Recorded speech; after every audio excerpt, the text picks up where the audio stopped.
युग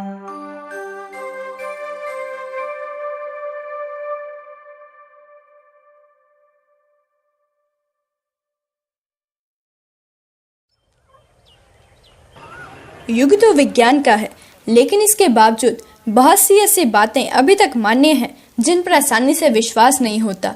इसी तरह के मामलों में एक चर्चा है जिला गुरदासपुर के गांव झड़ोली की, जहां बाबा वनखंडी दास का एक विशाल भव्य मंदिर है।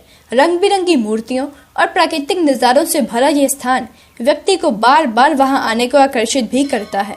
इस मंदिर के पास एक काफी बड़ा जंगल है जो 1300 साल पुराना है। इस मंदिर के बाबा योगीनाथ का कहना है कि बाबा वनखंडी दास अपनी दिव्य शक्ति से इस विशाल जंगल को कयंगवाल पाकिस्तान से उठाकर यहाँ लाए थे। इस जंगल में वह तपस्या किया करते थे और समाधि में लीन हो जाया करते थे। इस लंबी समाधि को देखकर गांव वालों को डर होने लगा था कि कहीं बाबा इस गांव पर कब्जा ही ना कर लें, और गांव वालों ने बाबा को कई प्रकार से अपमानित किया और मारने की कोशिश भी की। बाबा ने क्रोध में आकर इसे जंगल बना दिया और श्राप दे दिया कि जो भी इस जंगल की लकड़ी काटेगा उसकी मृत्यु हो जाएगी। हैरानी की बात यह है कि ऐसे वृक्ष आसपास कहीं देखने को नहीं मिलेंगे। इस मंदिर के बाबा योगीनाथ और गांव वालों का कहना है कि इस जंगल की मिट्टी भी पंजाब की मिट्टी से मेल नहीं खाती। ये मिट्टी हिमालय की मिट्टी जैसी है और ये वृक्ष भी अलग किस्म के हैं। ऐसे वृक्ष कहीं आसपास देखने को नहीं मिलते। योगीनाथ ने बताया कि इस जंगल की लकड़ी सिर्फ जंगल में लंगर बनाने, हवन करने और दाह संस्कार करने के काम आती है। अगर किसी और मकसद के लिए इसे काटा जाए तो काटने वाले की मौत हो जाती है। हालांकि अंधविश्वास की बहुतायत हो जाने से लोग अब ऐसी बातों पर यकीन नहीं करते, लेकिन फिर भी ऐसी बहुत सी बातें अक्सर सुनने देखने में आ ही जाती हैं। हमने इस संबंध में गांव के अलग अलग लोगों से भी बात की तो उन्होंने भी इसी आस्था को व्यक्त किया। गांव के लोग भी इस बात को दोहराते हैं। केवल तर्कशील सोसाइटी के स्थानीय प्रधान तरलोचन सिंह का मत अवश्य इससे कुछ अलग सा था, लेकिन जंगल के पेड़ों और माटी का बिल्कुल अलग सा होना अपने आप में एक सबूत है कि ये जंगल यहाँ की धरती का नहीं है। लोगों का कहना है कि अवहेलना करने वालों को दंड बहुत जल्द मिल जाता है। लोगों ने ऐसे आंखों देखी बातें भी बताई। लोग यहाँ श्रद्धा और भक्ति से आकर सिर झुकाते हैं। अगर आपके पास इस गांव और इस जगह के बारे में कोई तथ्य हो तो हम उसका स्वागत भी करेंगे। अगर आपने इस जगह को नहीं देखा तो एक बार अवश्य देखें। प्रकृति की छटा का अलौकिक नजारा आपका स्वागत करेगा ही।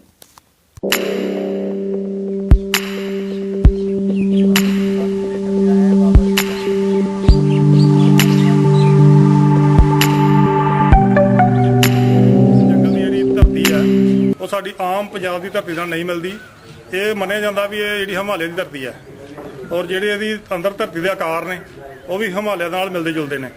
ਮੰਨ ਕੇ ਚਲੋ ਛੋਟੇ ਛੋਟੇ ਨਾਲੇ ਜੋ ਪੇੜ ਪੌਦੇ ਆ ਉਹ ਵੀ ਸਾਡੀ ਜਿਹੜੀ ਆਮ ਪੰਜਾਬ ਦੀ ਧਰਤੀ ਨਾਲ ਨਹੀਂ ਮਿਲਦੇ। ਇਹ ਵੀ ਹਿਮਾਲਿਆ ਦੇ ਬਾਹਰ ਦੇ ਜੰਗਲੀ ਦਰਖਤ ਨੇ ਜੋ ਦੇਖਣ ਦੇ ਲਾਇਕ ਨੇ, ਬਹੁਤ ਪੁਰਾਣੇ ਦਰਖਤ ਨੇ। ਹਾਂ, ਬਾਕੀ ਜਿਹੜੀ ਲੱਕੜੀ ਆ ਉਹ ਅਸੀਂ ਆਪਣੇ ਘਰੇਲੂ ਕੰਮਾਂ ਦੇ ਵਿੱਚ ਨਹੀਂ ਵਰਤ ਸਕਦੇ। ਇਹ ਸਿਰਫ ਬਾਬੇ ਦੇ ਜੱਗ ਦੇ ਲਈ ਜਾਂ ਕਿਸੇ ਧਾਰਮਿਕ ਜਿਹੜੇ ਸਾਡੇ ਲਾਗੇ ਸਾਗੇ ਛੋਟੇ ਮੋਟੇ ਮੰਦਰ ਨੇ ਉਹਦੇ 'ਚ ਜੱਗ ਦੇ ਲਈ ਇਸਤੇਮਾਲ ਕਰ ਸਕਦੇ ਹਾਂ, ਔਰ ਦਾਹ ਸੰਸਕਾਰ ਦੇ ਲਈ ਇਹ ਮੇਨ ਕੰਮ ਆਉਂਦੀ ਹੈ। ਜੇ ਕੋਈ ਇਸ ਲੱਕੜੀ ਨੂੰ ਕੋਈ ਜ਼ਬਰਦਸਤੀ ਕਰਦਾ ਜਾਂ ਉਹਨੂੰ ਗਲਤ ਇਸਤੇਮਾਲ ਕਰਨ ਦੀ ਕੋਸ਼ਿਸ਼ ਕਰਦਾ ਤਾਂ ਉਹਨੂੰ ਉਹਦਾ ਰਿਜ਼ਲਟ ਆ ਉਹਨੂੰ ਛੇਤੀ ਮਿਲ ਜਾਂਦਾ। ਰਿਜ਼ਲਟ ਇਸ ਟਾਈਪ ਦਾ ਵੀ ਉਹਨੂੰ ਕੋਈ ਨਾ ਕੋਈ ਸਜ਼ਾ ਮਿਲੇਗੀ, ਉਹਦੀ ਮ੍ਰਿਤੂ ਵੀ ਹੋ ਸਕਦੀ ਹੈ। ਹਾਂ, ਉਹਦੀ ਮ੍ਰਿਤੂ ਵੀ ਹੋ ਸਕਦੀ ਹੈ ਜਾਂ ਉਹਦਾ ਕੋਈ ਕੁਝ ਵੀ ਕਹਿਣ ਦਾ ਮਤਲਬ ਦੁਰਘਟਨਾ ਉਹਦੇ ਨਾਲ ਵਾਪਰ ਸਕਦੀ ਹੈ। ਬਾਬਾ ਸ੍ਰੀ ਵਨਖੰਡੀ ਨਾਥ ਜੀ ਦੇ ਮੰਦਿਰ ਦੇ ਬਾਰੇ 'ਚ ਔਰ ਜੰਗਲ ਦੇ ਬਾਰੇ 'ਚ ਦੱਸ ਰਿਹਾ ਕਿ ਇਹ ਘੱਟੋ ਘੱਟ ਵੀ 700-800 ਸਾਲ ਪੁਰਾਣਾ ਜੰਗਲ ਹੈ, ਜਿਹੜਾ ਕਿ ਅਸੀਂ ਆਪਣੇ ਬਜ਼ੁਰਗਾਂ ਤੋਂ ਸੁਣਿਆ ਹੈ ਕਿ ਇੰਨਾ ਪੁਰਾਣਾ ਹੈ। ਔਰ ਇੱਥੇ ਜੰਗਲ ਦਾ ਜਿਹੜਾ ਲੱਕੜੀ ਹੈ ਜਿਹੜੀ ਇਹ ਸਿਰਫ ਮੁਰਦੇ ਬਾਲਣ ਦੇ ਜਾਂ ਮੰਦਿਰ ਦੇ ਜੱਗ ਕਰਨ ਦੇ ਕੰਮ ਹੀ ਆਉਂਦੀ ਹੈ।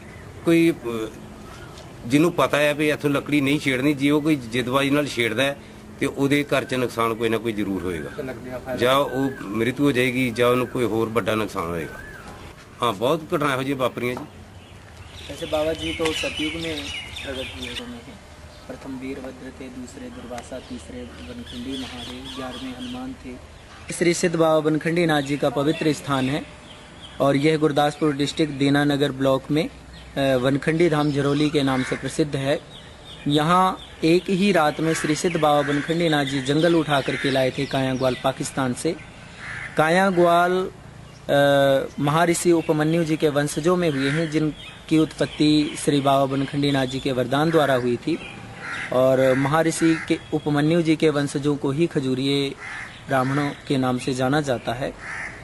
और यह सारा जंगल एक ही रात्रि में कायाग्वाल से बाबा जी लाए थे। और जंगल लाने का कारण यही था कि बाबा जी इस स्थान पर भक्ति करने के लिए बैठे थे, तो कुछ गांव के किसानों ने सोचा कि कहीं बाबा जी हमारी ज़मीन पर कब्जा ना कर लें, यहाँ पर कुटिया ना बना लें। तो बाबा जी को उन्होंने अपमानित किया अनेक प्रकार से और उनकी भक्ति में विघ्न डाला, जिससे क्रोधित होकर के बाबा जी ने इस सारी ज़मीन को जंगल बना दिया।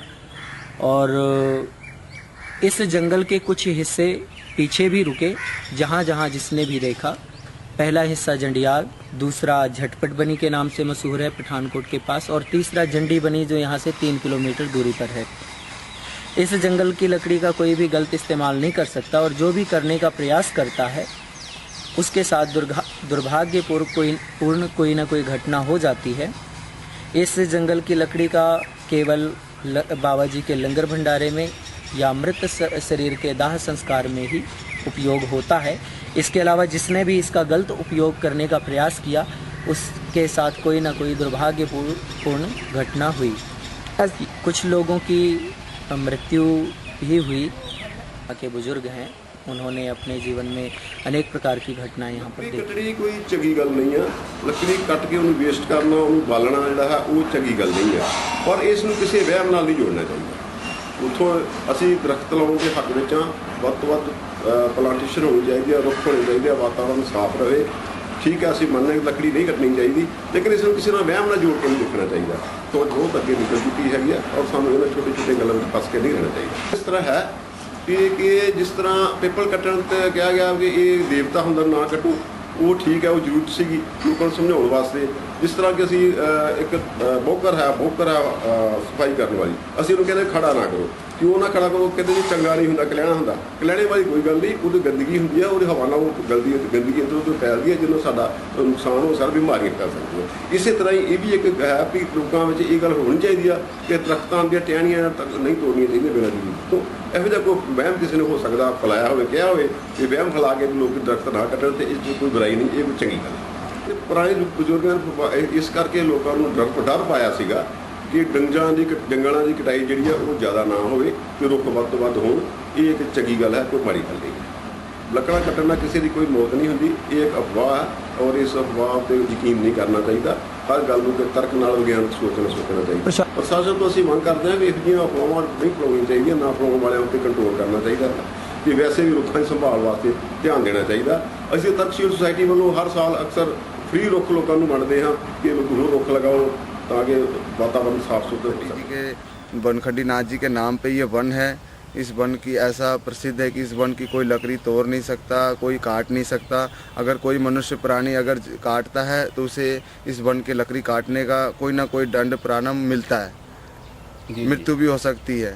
और बाबा बनखंडी नाथ जी की ये तप भूमि है। बाबा बनखंडी जी नाथ जी यहाँ पे तपस्या करते हैं।